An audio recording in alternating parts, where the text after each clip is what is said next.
حضرت عمر رضی اللہ تعالیٰ عنہ جب ایمان لائے تو آپ نے ایک ایک کافر کے گھر کے دروازے پہ کھڑے ہو کے کہا کہ تم کمزوروں کو مارتے تھے، میں تمہیں بتانے آیا ہوں میں محمد عربی کا نوکر بن گیا۔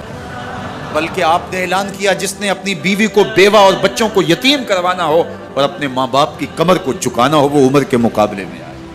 اللہ اکبر۔ زنیرہ نامی ایک خاتون تھی، بہت کمزور، راوی کہتا ہے کہ اس کی ہڈیوں میں گودا نہیں تھا، عشق رسول تھا، اور اس کا ظالم آقا اس کو مارتا ہے، اور جب مار مار کے تھک جاتا ہے ادھر سے عمر آ رہے ہیں، یہ اسلام لانے کی پہلے کی کہانی ہے، ادھر سے عمر آ رہے ہیں تو اس نے کہا عمر تم جوان آدمی ہو تو یہ چھوڑتی نہیں ہے اپنے نبی کا نام، ذرا تم آؤ۔ عمر کوڑا پکڑ لیتے اسے مارتے مارتے مارتے تھک جاتے ہیں تو پانی پینے لگتے ہیں، تو کہتے ہیں مجھے تیرے پہ ترس نہیں آیا لیکن میں ذرا پانی پینے لگا ہوں، اور پھر گلے کے اندر ڈال کر کے کوڑا اس کی رسی کو پل دیتے ہیں اور اس کی آنکھیں باہر نکل آتی ہیں اور کہتے ہیں بلا اپنے نبی کو جو تیری آنکھوں کی بینائی واپس کرے۔ اللہ اکبر۔ تو اس نے آسمان کی طرف منہ کر کے کہا مالک میں کبھی بھی آنکھوں کی بینائی نہ مانگتی لیکن اب تیرے نبی کی عزت کا سوال ہے۔ آنکھوں کی بینائی واپس ہو جاتی ہے۔ زنیرہ کو بڑا مارا، آج عمر گلیوں میں آنکھوں میں آنسو ہیں اور عجیب دل بے تاب ہے، اور کہتے ہیں آؤ بھئی میں حضور کا غلام بن گیا ہوں، تمہیں بتانے آیا ہوں۔ زنیرہ نے موڑ کاٹا تو آگے عمر یہ آواز دے رہے تھے۔ زنیرہ ایک کونے پہ کھڑے ہو کے رو کے کہتی ہے عمر تم تو بڑے اس دن جوش و غضب میں تھے اور تم مارتے ہوئے تھکتے نہیں تھے۔ تو عمر نے کہا زنیرہ اس دن میں نے دیکھا نہیں تھا، اب میں محمد عربی کو دیکھ آیا ہوں۔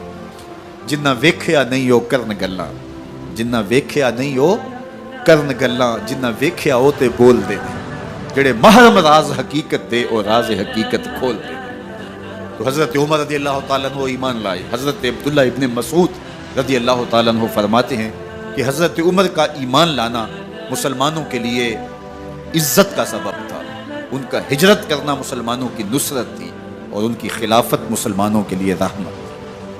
حضرت عمر رضی اللہ تعالیٰ عنہ وہ ہیں کہ میرے حضور نے فرمایا لوگوں جب نیک لوگوں کا ذکر کرو تو میرے عمر کا تذکرہ ضرور کیا کرو۔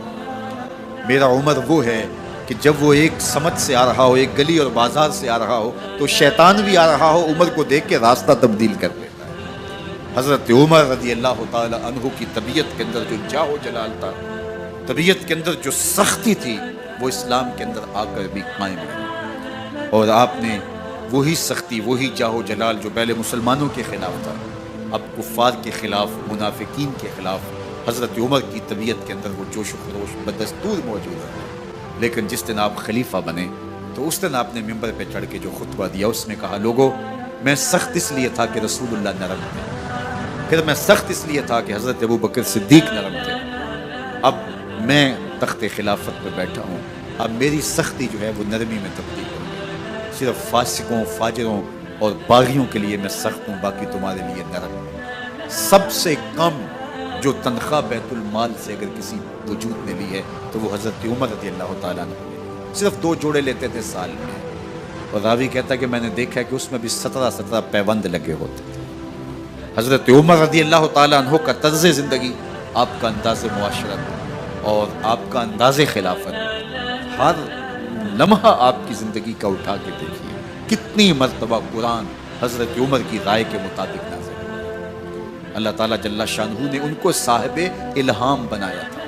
ہر امت میں کوئی صاحب الہام ہوتا ہے، حضور کی امت کا صاحب الہام حضرت عمر رضی اللہ تعالیٰ، اور آقا کریم نے انہیں اپنا وزیر قرار دیا، فرمایا میرے 2 وزیر آسمانوں میں ہیں، 2 وزیر زمینوں میں ہیں، آسمانوں کے وزیر جبرائیل اور میکائیل ہیں اور زمین کے وزیر ابو بکر اور عمر رضی اللہ تعالی عنہما۔ ایک دن حضرت عمر بیٹھ کے رو رہے تھے تو کسی نے کہا حضرت رو کیوں رہے ہیں؟ فرمایا کہ میں اس لیے رو رہا ہوں کہ فلاں پل سے بکریاں گزری ہیں، تو پل کے اندر شکستگی تھی، ٹوٹا ہوا تھا پل درمیان میں، اس میں ایک بکری کی ٹانگ ٹوٹ گئی ہے، تو میں ڈرتا ہوں کہ میرا رب یہ نہ پوچھے کہ عمر تو نے پل صحیح تعمیر نہیں کروائے تھے کہ ایک بکری کی ٹانگ کیوں ٹوٹی ہے۔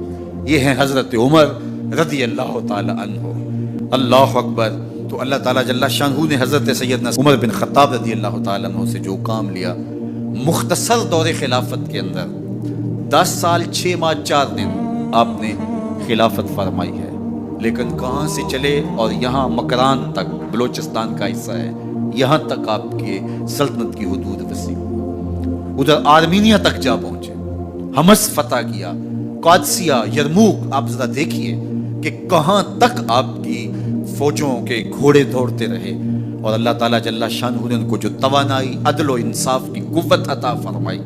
اللہ اکبر! جب زمین پہ عدل کیا ہو تو زمین بھی حکم مانتی ہے، اور حضرت عمر وہ تھے جن کا حکم ہوائیں بھی مانتی تھی، زمین بھی مانتی تھی، جن کا حکم جو ہے وہ آگ بھی تسلیم کرتی تھی اور دریا بھی ان کا حکم مانا کرتے تھے۔ مصر کے اندر یہ رسمیں بد جاری تھی کہ سال کے بعد ایک دوشیزہ کو زیورات پہنا کے اچھے لباس میں ملبوس کر کے دریا کی بھیڑ چڑھایا جاتا، اس کی قربانی دی جاتی، اس کا خون بہتا تو دریا چلتا۔ جب مسلمانوں نے مصر فتح کیا تو گورنر نے لکھا کہ اسلام تو اس طرح کی رسوم کی اجازت نہیں دیتا، لیکن خشک سالی ہے، لوگوں کی فصلیں ویران پڑی ہے، تو حضرت کیا کیا جائے؟ تو حضرت عمر رضی اللہ تعالیٰ عنہ کاغذ کے ٹکڑے پہ لکھتے ہیں بسم اللہ الرحمن الرحیم۔ مصر کے نیل کی جانب عمر کا خط لکھتے ہیں، اے نیل اگر تو اللہ کے حکم سے چلا کرتا ہے تو چل، ورنہ ہمیں تیرے چلنے کی کوئی حاجت نہیں ہے۔ اور قاصد کو کہا یہ خط لے جاؤ اور جا کے دریائے نیل میں پھینک دو۔ قاصد جا کے خط دریائے نیل میں پھینک دیتا ہے، پانی آتا ہے، ایسا دریائے نیل چلا، 14 صدیاں ہوئی ہیں آج تک کبھی بند ہی نہیں ہوا۔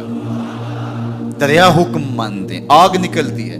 لوگ حضرت عمر رضی اللہ تعالی عنہ کے پاس آئے، حضرت لاوا پھوٹا ہے، آگ نکل رہی ہے اور مدینے کی طرف بڑھ رہی ہے، اب کیا کیا جائے؟ فائر بریگیڈ تو زمانے میں تھی نہیں۔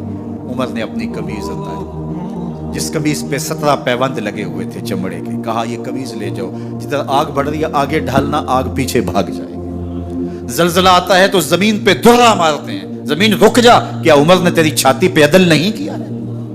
تو یہ عمر ہیں رضی اللہ تعالی عنہ کہ جن کے انصاف کی وجہ سے، جن کے عدل کی وجہ سے اللہ تعالیٰ کی رحمات اور اس کی برکات کا نزول ہوتا تھا، اور اللہ تعالیٰ نے مسلمانوں کو وہ آبرو مند حکومت دی۔ کائنات کی تاریخ کے اندر ایسی حکومت آپ نے نہیں دیکھی ہوگی جو حضرت عمر نے حکومت کی ہے۔ اللہ اکبر! فرمایا فرات کے کنارے پہ ایک کتا بھی پیاسا مر گیا تو اس کا حساب بھی عمر سے ہوگا۔ باہر سے سفیر آتا ہے اور آ کے پوچھتا ہے کہ میں امیر المومنین کے، مسلمانوں کے حکمران کے محل میں جانا ہے، تو مسکرا کے کہتے ہیں ہمارے امیر کا تو کوئی محل نہیں ہے۔ کہا کہاں ہے تمہارا امیر؟ کہا مسجد نبوی میں ہوگا یا بیت المال کی اونٹوں کی دیکھ بھال میں لگا ہوگا۔ وہ جب گئے تو مسجد میں نہیں ہے، اللہ اکبر، وہاں گئے تو وہاں بھی نہیں ہے۔ پھر کیا دیکھتے ہیں کہ عمر رضی اللہ تعالی عنہ جنت البقیع کے پاس ایک درخت کے نیچے اینٹ کا سرانہ رکھ کے سوئے ہوئے، تو اس نے کہا عمر تو نے عدل کیا ہے، تجھے کچی اینٹ پہ بھی نیند آ گئی، ہمارے حکمرانوں نے انصاف نہیں کیا، اور وہ بند اور محفوظ کمروں کے اندر بھی سکون اور چین کی نہیں سو سکتے۔ حضرت سیدنا عمر رضی اللہ تعالیٰ عنہ نے اس طرح ان امور سلطنت نبھائے۔ آپ دن کو لوگوں کی دیکھ بھالی کرتے، لوگوں کی ضروریات سنتے سمجھتے، اور جب رات پڑتی لوگ سو جاتے، عمر مدینے کی گلیوں میں پہرا دیتے۔ کائنات نے کوئی ایسا بھی حکمران دیکھا ہوگا؟ اللہ اکبر! وہ مجاہد جو مختلف محاذات پہ گئے ہوئے ہوتے، ان کے گھروں کی دیکھ بھالی کرتے، ان کی ضروریات کا خیال رکھتے، ان کی آبرو کا پہرا دیتے۔ راتوں کی تنہائیوں کے اندر حضرت عمر اٹھتے اور جا کے گشت کرتے، چکر لگاتے، دیکھتے کوئی آنکھ پر نم نہ ہو، مفلسی کا کسی گھر میں ماتم نہ ہو۔